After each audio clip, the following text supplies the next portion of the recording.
Freunde und herzlich willkommen zu einem neuen Video auf unserem Kanal. Wie ihr sehen könnt, wir sind heute hier wieder an einer alten militärischen Befestigung.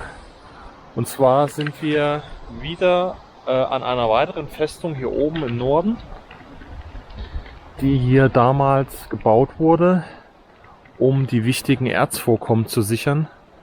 Und sowas haben wir jetzt auch noch nie gesehen. Es geht hier wie so ein Schlauch hier jetzt so einer Passstraße hoch. Hier oben wird die eigentliche Festung sein.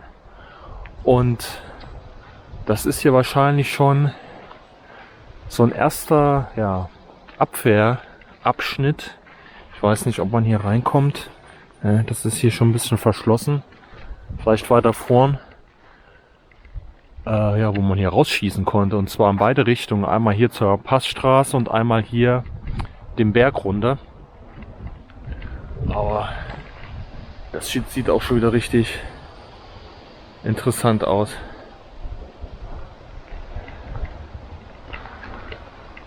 Gucken, ob jetzt hier alle Türen verschlossen sind.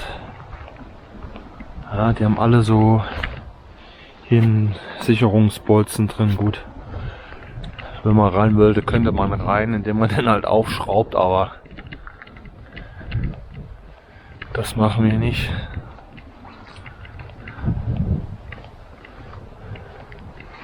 Vielleicht ist ja eine Tür offen, die ist auch zu. Hier auch schon die Versinderung und wie das hier mit dem Moos überwachsen ist. Überall hat man hier auch solche kleinen Pappkameraden.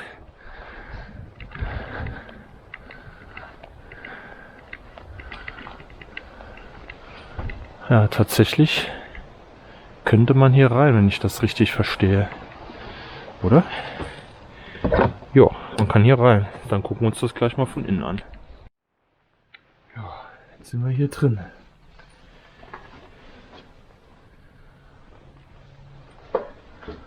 Ja. Also irgendwas habe ich da draußen gelesen für 230 Infanteristen. Ich weiß jetzt nicht, ob das hier für die komplette Festung gilt oder jetzt nur für diesen Abschnitt. Aber das ist ja doch schon ganz schön langer Schlauch.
Man jetzt so verschiedene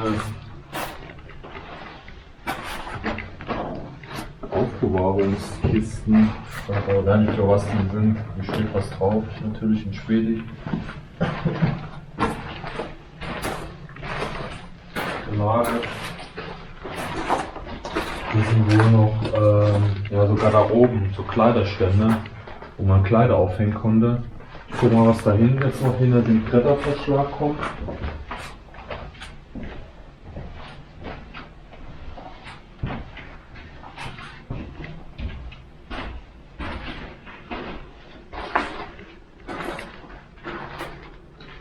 Ja.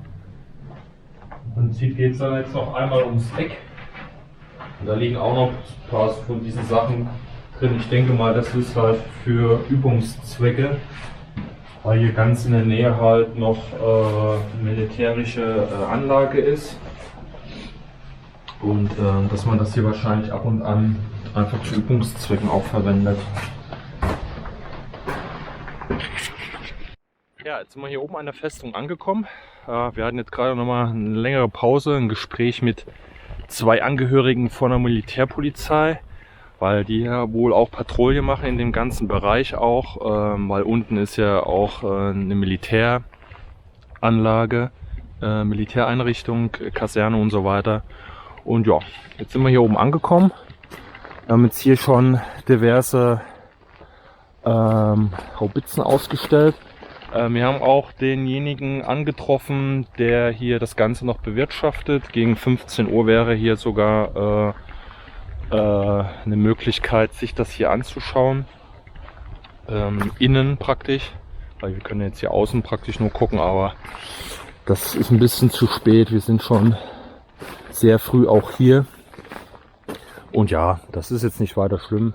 Wir gucken uns das jetzt von hier oben an, was es jetzt hier im Einzelnen gibt. Wie gesagt, das ist jetzt eine der Festungen, die aktiv noch bewirtschaftet werden.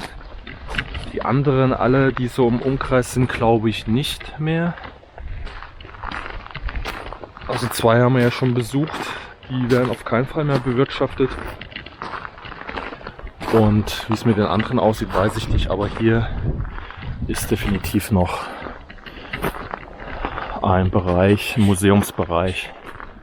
Bei uns hier im Hintergrund noch geschossen wird, versuchen wir hier mal das Ganze irgendwie einzufangen. Ihr habt hier wieder diesen Aufbau mit diesen Graben und hier scheinbar, ich hoffe, dass das heute klappt, hier mit dem Wind, das ist richtig extrem und leider haben wir jetzt auch kein Mikro, ein externes, was das jetzt verbessern könnte, aber ich hoffe, ihr versteht es trotzdem. Außer wir haben jetzt hier wieder den Graben, ich weiß nicht, ob man da jetzt gleich irgendwie nochmal reinkommt und hier von außen die Stacheldrahtbewährung. Ja, das ist nur ein Knall jetzt. Und hier oben habt ihr praktisch wieder die einzelnen Kuppeln mit optischen Einrichtungen hier für, also hier da in der Mitte und hier vorn für Artillerie, also den Artillery Observer so gesehen. Und hier oben wieder einzelne Kuppeln. Man sieht jetzt hier ganz gut, weil es halt noch bewirtschaftet wird, auch die Abdeckungen, die man hier noch mit zur Verfügung hatte. Diese 2 Kanonen hier in den Kuppeln haben das jetzt nicht. Die sind zu dieser Seite ausgerichtet. Und man hat jetzt praktisch hier auf mehreren Bergen, auf der gegenüberliegenden Seite zum Beispiel 2 weitere Festungen. Und ja, man sieht ja hier auch, wie weit man hier schauen kann. Das sind halt richtig gute Positionen für sowas. Aber wie die sich jetzt hier praktisch in diesen Fels gearbeitet haben, das ist auch schon sensationell. Jetzt seht ihr hier nochmal das Grabensystem. Also diesen breiten Graben, der nochmal um diese eigentliche Festung errichtet ist. Und hier unten hat man auch irgendwie nochmal so einen Bereich betoniert. Das kann man jetzt leider nicht sehen. Das habe ich euch auch bei der anderen Festung nochmal gezeigt. Da sind ja auch nochmal wie so Schaden eingelassen, aber halt nur in diesen Eckpunkten. Ich weiß nicht, warum der Aufbau so ist. Da müsste man mal gucken, ob man dazu nochmal irgendwie eine Information findet. Aber es ist auf jeden Fall interessant, wie die sich jetzt praktisch hier reingegraben haben. Die ganze Anlage ist auch noch mit diversen Antennen hier bestückt. Das war auch eine ganze Zeit lang halt auch immer noch richtig von dem Militär beansprucht. Ich weiß jetzt nicht mehr, wie lange das war. Auf jeden Fall zu Zeiten des Kalten Krieges definitiv. Darüber hinaus weiß ich jetzt nicht, wie lange noch das von dem Militär genutzt wurde, weil es ja halt hier auch alle möglichen Einrichtungen bis heute noch gibt. Wie gesagt, das Militär übt hier in der Nähe, es gibt hier Patrouillenfahrten etc. Auf der anderen Seite war auch irgendwie eine Übung. Ich dachte erst, dass wir vielleicht gar nicht hinkommen. Ja, hier seht ihr jetzt noch mal einen Aufbau, mehrere Kanonen, 360 Grad abdrehbare Türme. Hier mit diesem Verdeck, um die Türme jetzt im Nachgang nochmal zu sichern. Diese Schaden könnten eventuell sogar für MG sein, die größeren. Und die kleineren höchstwahrscheinlich sind optische Einrichtungen für die Geschütztürme. Dass man da... Ja. Hier unten sind auch nochmal solche Bewehrungen, um das hier zu sichern. Ist schon krass. Jetzt bin ich nochmal auf die andere Seite gegangen, dann könnt ihr da oben nochmal die Kanonen sehen. Ich habe auch den Eindruck, dass da auch schon neuere Systeme eingebaut sind, also keine Systeme mehr aus dem Ersten Weltkrieg oder so, sondern das ist da ein eindeutiges Indiz für, dass das hier im Kalten Krieg auch genutzt wurde. Und hier unten könnt ihr nochmal so den Eingangsbereich sehen. Das war ja wie in der anderen Festung ähnlich aufgemacht. Da ist der Hauptzugang, der letztens bei uns nicht offen war. Und da hat man ja auch noch irgendwie was für eine Nahverteidigung. Das scheint aber auch schon eine Panzerabwehrkanone zu sein. Ich weiß nicht, warum die da drin ist. Ob das jetzt ein reines Ausstellungsstück ist. Aber für die Distanz, weil man ist ja praktisch hier direkt in dem Graben, das erscheint mir schon sehr, sehr mächtig jetzt auf so eine kurze Distanz so eine Waffe da einzubauen. Es wird gerade richtig, richtig windig. Ich hoffe nur, oder ihr könnt uns das verzeihen, dass wir das jetzt nur so aufnehmen können. Ja, da oben hat man noch so verschiedene, ich weiß nicht, ob das wie so eine Art Schornsteine sind oder für die Belüftung. Vermutlich. Ja, jetzt versuchen wir mal hier nochmal runter zu gehen, weil da können wir uns noch ein bisschen was anschauen auf der Seite. Und dann gehen wir nochmal zu dem Haupteingang, ob wir da vielleicht nochmal durchschauen können. Ich auf jeden Fall hier auch nochmal ein paar separate Informationen einblenden, weil ich jetzt hier leider auch nicht so viele Informationen habe, die ich euch jetzt hier auch mitteilen kann. Aber was ganz interessant ist, ist das hier. Wir haben hier so ein Gleis und am Ende des Gleises haben wir hier einen Scheinwerfer. Und das kennt ihr ja noch von der Anlage in Norwegen. Nur, dass wir diesen Scheinwerfer auf diesem Gleisbett auch nicht mehr bewegen konnten. Ich glaube, der lässt sich auch nicht bewegen. Wenn man hier mal drückt, der ist komplett fest.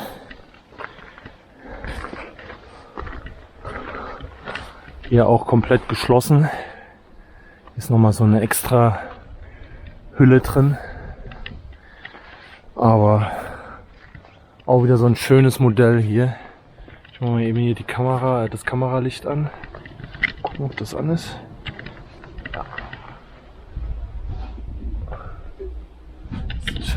Hat fast den Einschein, dass da gar nichts drin ist. Hier konnte er angeschlossen werden. Ja, und hier konnte man den wahrscheinlich nämlich erst rausfahren, damit er dann nicht die ganze Zeit Wind und Wetter ausgesetzt ist. Aber das ist interessant, da konnte man höchstwahrscheinlich auch diesen Scheinwerfer verschieben zu einer anderen Position und da was ausleuchten. Oh, ja. Hier war der wahrscheinlich dann drin. Ja.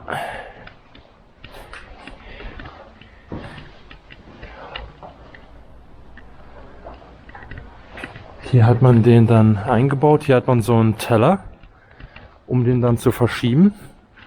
Aber der lässt sich auch nicht mehr bewegen. Der ist auch irgendwie festgemacht. Halt in diese Richtung, wo er jetzt aktuell steht. Oder dann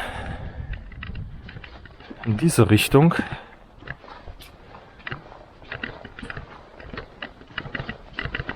Ja, tatsächlich. Und dann konnte man hier den Scheinwerfer positionieren.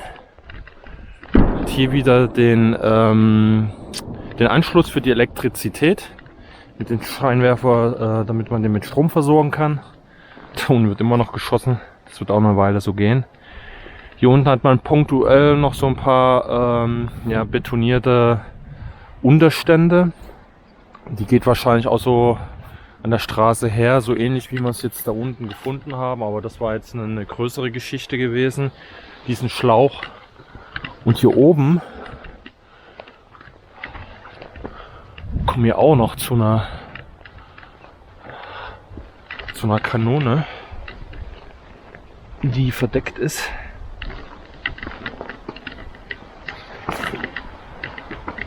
Mal schauen, wo wir da jetzt hinkommen. Ist doch alles irgendwie so sumpfig hier oben. Oh, schwierig. Komme ich denn jetzt hier hin?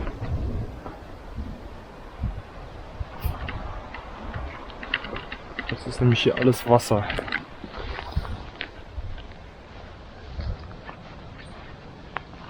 Oh, ihr habt es gerade gesehen. Das ist einfach hier nur so ein Moosteppich. Da gehe ich unter. Gucken, können wir wahrscheinlich hier rüber springen. Das könnte funktionieren. Jupp. Ja, haben wir es geschafft. Und jetzt. Also, man hat wirklich so ein bisschen das Gefühl, hier unter Beschuss zu sein. Also, das macht es jetzt auch gerade nochmal irgendwie besonders interessant, sich die Anlage anzuschauen. So, da sind wir. Ähnliche Systeme werden sich hier drunter verbergen, ähnliche Kanonen. Vielleicht kann man hier gleich mal durchlinsen, wie bei der Kallax-Linie. Also hier wird ein großer Turm sein, hier ist leider abgeschlossen. Und da oben ist ein weiteres System. Und immer kleinere Luken sind hier vorne, das werden höchstwahrscheinlich so Notausstiege sein. Ja, gucken wir mal, was hier unten ist. Eine Hinweistafel, da steht Satelliten drauf. Ich weiß nicht, was damit gemeint ist. Aber es hat ja eigentlich einen Anschein, dass das ja hier irgendwie ein Geschütz ist. Naja, ich werde das auf jeden Fall hier in dem Video dann nochmal entsprechend mal reinstellen, wenn ich die Informationen zusammengetragen habe, weil wenn hier mal eine Hinweistafel ist, dann ist das schwedisch. Und ja, das ist jetzt zu aufwendig, wenn ich das jetzt alles hier versuche im Video zu übersetzen. Das macht keinen Sinn. Deshalb werde ich das hier nachträglich natürlich in das Video einfügen.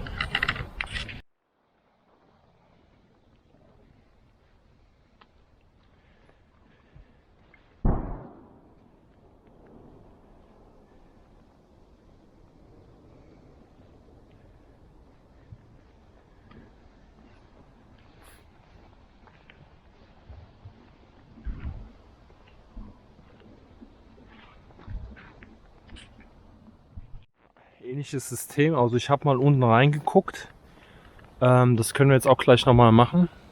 Da war aber nichts mehr drin, also kein Aufbau. Ich weiß nicht, wie es hier aussieht. Hier sind noch mit Alu-Panels das Ganze hier wellblechmäßig hier gesichert. Und ja, mal gucken, ob man jetzt hier, kann man noch ein bisschen besser drunter schauen.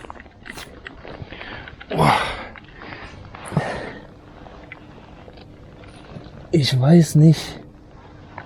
Ich halte euch mal eben rein.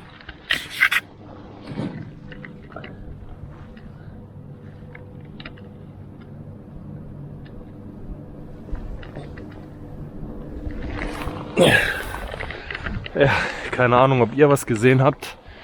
Ja, ich habe im Prinzip auch nicht viel mehr gesehen. Aber ja, ich hatte halt wie gesagt nur eine Aufschrift gesehen mit Satelliten. Keine Ahnung, was das bedeutet. Vielleicht ist das auch nur irgendwie ein Tarnname, ein Deckname für irgendeine Anlage, die dann halt so benannt wird, aber das muss ja irgendwie eine Kanone hier sein. Das macht ja keinen Sinn. Hier sind wie gesagt nochmal solche entweder Einstiegslugen von oben oder halt Notausgänge, weil man wird ja irgendwie über die Festung ja eigentlich hier hinkommen. Ja, ich weiß es nicht. Das Fort Röttberget wurde 1903 bis 1908 südlich der Stadt Boden mit 4 15 cm Haubitzen, 4 8 cm Kanonen und 8 6 cm Kanonen erbaut. Das gesamte in den Fels gebaute Kernbauwerk ist an 3 Seiten von einem Graben umgeben, welcher seinerseits mit 4 verschiedenen Artilleriestellungen gesichert wird. Die 4. Seite wird im Westen durch den Abhang des Berges geschützt. Ende der 1970er Jahre wurden die 15 cm Haubitzen durch moderne 12 cm Kanonen ersetzt. In der Folgezeit wurde die Anlage zusätzlich durch Satelliten mit 2 weiteren 12 cm Kanonen erweitert.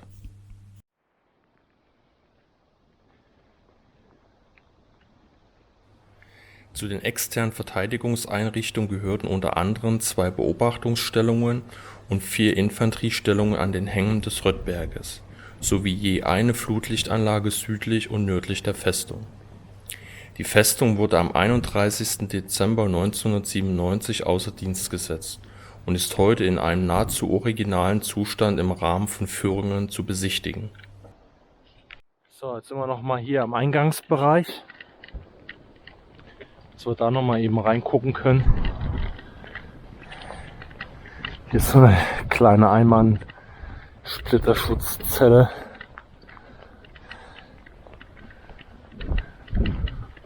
Ja, und das wäre wie gesagt der Eingangsbereich.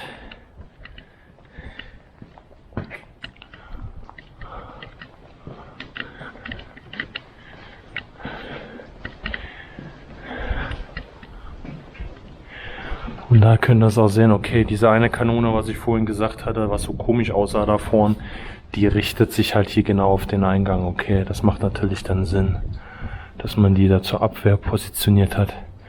Ja, mehr können wir jetzt nicht sehen. Überall knallt's.